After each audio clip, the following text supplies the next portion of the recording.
Good morning. Happy snow day. I'm broadcasting from my subterranean snow bunker, the location of which I will not reveal to you. But I want to give you a quick video lecture, I don't know, 5 to 10 minutes or something like that, just on the French Revolution and specifically why we're talking about it in a class on Catholic social teaching. Okay? So just a recap from Friday. If you haven't watched the video, maybe you weren't here on Friday. If you haven't watched the video on the French Revolution, I posted that on Friday. It's about 15 minutes long. Watch that. There's an assignment that goes with it. Ask me for that on Tuesday, assuming we have school tomorrow. Okay, but we talked about how the French Revolution basically involved secularization, okay, so pushing the church out of the public sphere and pushing religion out of the public sphere. The French Revolution, in some ways, is the climax of the Enlightenment. Okay, all of the Enlightenment ideals, from rationalism through political liberalism, kind of reach their climax and are instantiated in the French Revolution.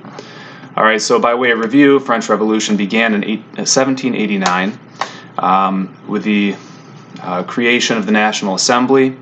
All right, eventually the National Assembly overthrew the monarchy. King Louis was beheaded in 1793. Okay, so between 1789 and 1799, I've got my lecture notes over here, that's why I'm doing this.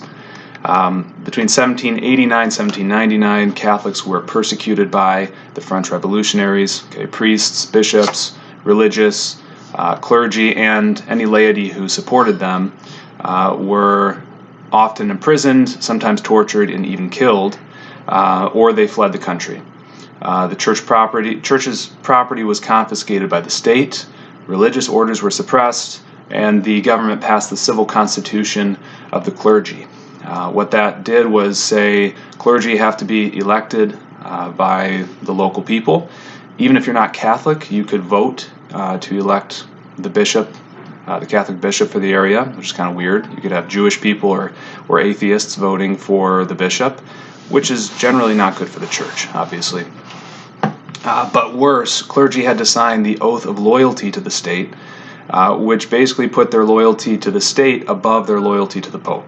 So, of course, the Pope was not happy about that. About half of the bishops and priests in France signed that, and the other half did not, and they got persecuted pretty badly. Public worship and religious education were suppressed, and then this process of de-Christianization happened. Okay, Catholicism is eventually replaced by the cult of reason. The goddess Reason was actually put on the altar in Notre Dame Cathedral. They had religious processions to the goddess Reason. And then the cult of the Supreme Being replaces that eventually. 1799, Napoleon returns from Egypt victorious. He sets himself up as a dictator, eventually becomes emperor, declares himself emperor in 1804. Okay, he's a little more tolerant. He allows clergy and religious to return to France, opens up the churches for worship again, and he signs a concordat, or an agreement, with Pope Pius VII in 1801. This puts the church in a slightly better position, but it's still not very good. Okay, so the state is still appointing the bishops, even though the Pope is investing them with their power in the church. The church property taken during the Revolution will not be returned to the church. Priests are still paid by the state, so they're still state employees. So in other words, the church in France is still pretty well controlled by the government. Okay. In the following years, Napoleon extends his empire across Europe, goes all the way into Russia. In 1808, he actually invades Italy, and he takes the Papal States. Now remember, the Papal States had been given to the Pope by Pepin the Short in 756. Pepin, of course, was Charlemagne's father. So the popes had controlled those lands. That was part of the independence of the Roman Church for over 1,000 years at this point.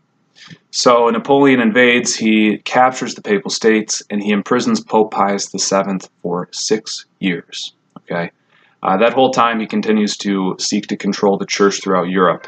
Eventually, Napoleon was defeated in 1814. Okay, fallout from the French Revolution and the Napoleonic era. Secularization grows in Europe. I will hold this up here. Hopefully you can pause your, let's get that nice and close. And you can pause your video if you need that, okay? I realize now that's hard to read. I'm also reading it backwards. Anyway, so secularization grows. You get these Enlightenment ideals like democratic government, the separation between church and state, freedom of the press, etc. Those become pretty well-established ideas across Europe. Absolute monarchs are temporarily restored at the Congress of Vienna in 1814. Then you get what's called the Concert of Europe. Okay, and so you've got these monarchs ruling again, but it's very short-lived. Within 15 to 25 years, revolutions happen across Europe, and those monarchs are deposed once again. Okay, so the ideals of the Enlightenment are very well established across Europe at this point. So the church loses political power. Okay, it's again separated from the state. Civil divorce, civil marriage, and secular public schools begin. Okay, up to that point, all the education was handled through the church. The church loses a lot of wealth, so it lost a bunch of lands to the state, and the states were not giving them back. They're also making the church pay taxes oftentimes. Religious orders, because they're suppressed, they lose the ability to influence European culture. And then within the church, ironically, you get a growth in the moral and spiritual authority of the Pope. This is largely due to the fact that Pius VII took a stand against Napoleon. We'll talk about this. There's a movement called Ultramontanism. We'll talk about that tomorrow. Okay. So there's some of the fallout there. Now, some of you are probably asking yourselves, Rachel Reed, looking at you, why are we talking about the French Revolution? This isn't theology, right? Last semester was history. Now we're talking about Catholic social teaching. What does it have to do with Catholic social teaching? Okay. A couple of things. So, the church essentially goes on the defensive at this point. All right. Having been persecuted under the French Revolution, having had to fight against Napoleon just to basically stay somewhat autonomous from the state, having thousands of its people killed, imprisoned, tortured, etc., the church saw basically where these Enlightenment ideals took people and pushed back against that. They said, wait a second, these ideas lead to the church getting destroyed, basically. All right. So the church goes on the defensive. Now, there were several ideas involved in what's called political liberalism at this time. All right. Political liberalism promoted representative forms of government, like democracy, as opposed to absolute monarchy. All right. Liberalism promoted freedom of conscience. Okay, meaning that the government should not promote any particular religion or ideology and suppress others. Okay, so the separation of church and state is closely associated with the freedom of conscience. All right, liberalism promoted freedom of speech, freedom of the press, freedom of education. Okay, we take these for granted, but all of these ideas involve the freedom to promote ideas that are contrary to the Catholic faith. Okay. That's going to be important here. So let me put up this. It's another little thing here. All right. Hopefully you can read that. Pause it if you need to write them down. Again, I apologize for my handwriting and stuff. Okay. So these politically liberal ideas are really at the heart of the American Constitution. Okay. But initially, Pope Gregory XVI, he follows Pius VII. Gregory XVI responds to these liberal ideals with his encyclical called Mirari Vos in 1832. So 1832, we're talking 18 years after the defeat of Napoleon. Okay, less than half a century after the French Revolution began. All right, just decades later. So we're still living very much in the aftermath of that revolution. Okay, so Gregory writes Mirari Vos, and he condemns revolutions against monarchs. He condemns the separation of church and state. He condemns freedom of conscience, freedom of the press, and freedom of education. Okay, let me hold this up here. This is the final one of these guys. Okay. And I apologize, we're going over 10 minutes here, but this is good stuff. So, he opposes political revolutions, okay, because of the Christian duty to obey political authorities, all right? Jesus and St. Paul are pretty clear that political authorities exist according to the will of God. God wants there to be political authorities, and we have a responsibility to obey them. So Jesus' most famous saying here is, give to Caesar what is Caesar's. He's talking about taxes specifically there. All right, but he recognizes that it's legitimate for there to be government, okay? And then Paul talks in Romans chapter 13 about how the government basically exists to protect and promote the common good for all human beings, okay? It exists to punish evildoers, punish people who do bad things, and to reward people who do good things. So government is perfectly legitimate, and as a result of that, we have a responsibility to obey it whenever possible. So based on our responsibility to do that, Gregory condemns the idea of rising up and overthrowing the government. Okay, so he takes a conservative stance here, and that principle of obeying civil authorities is still valid today. Now, the Church has since outlined conditions which, when these conditions are met, they justify resistance, even armed resistance in some cases, against the government. Okay, particularly when fundamental human rights are being gravely violated for extended periods of time. Okay, we will get to that later, though. But for now, Gregory takes a very conservative stance. Excuse me. All right.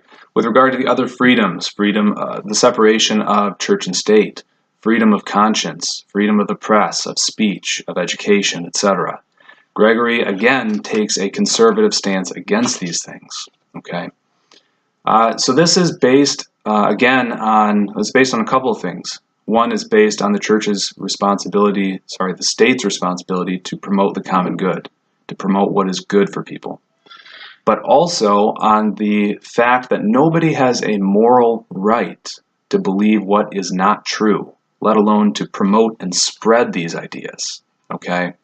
In other words, it's never morally good for you to believe something that's false, even if you don't know it's false, okay? So what that means is that falsehood doesn't have any rights, okay? So falsehood should not be placed on the same level as the truth, all right? Because it's good to believe what is true and to follow that, and it's evil to believe what is wrong and to follow that, all right? Okay. So, therefore, only the Catholic faith, since Catholicism is the only religion that's fully true, only the Catholic faith has a right to be believed and promoted. Okay? So individuals do not have the right to believe things that are contrary to the Catholic faith. And therefore, there's no such thing as freedom of conscience. Okay? You are not free to believe whatever you want, even if it's false. You're not free to believe things that are contrary to the Catholic faith, okay? In fact, believing something that is contrary to the Catholic faith actually contradicts your freedom. That's a form of slavery to sin, okay? All right, so he's saying there's no such thing as freedom of conscience. Your conscience is free when you know the truth and you can follow that, which means knowing the Catholic faith and following that, okay? And as a result of all of that, because only the Catholic faith has a right to be believed and promoted, the state, the press, and schools should only promote the Catholic faith, and they should not be allowed to promote anything that's contrary to it, including Protestantism, deism, atheism, Enlightenment rationalism, etc. Okay? And that principle, that it's never morally good to believe or promote what is false, and that we have an obligation to seek the truth, which is the Catholic faith, and to follow that, that's still valid today, okay? Now, this sets the tone for how the popes are going to approach political liberalism throughout the 19th century, all right? And while keeping that principle intact, the Church has since affirmed that we have a fundamental right to religious freedom. But we'll talk about that when we get to Vatican II, all right? Okay, so enjoy your snow day. Hopefully this gets posted by 10 a.m.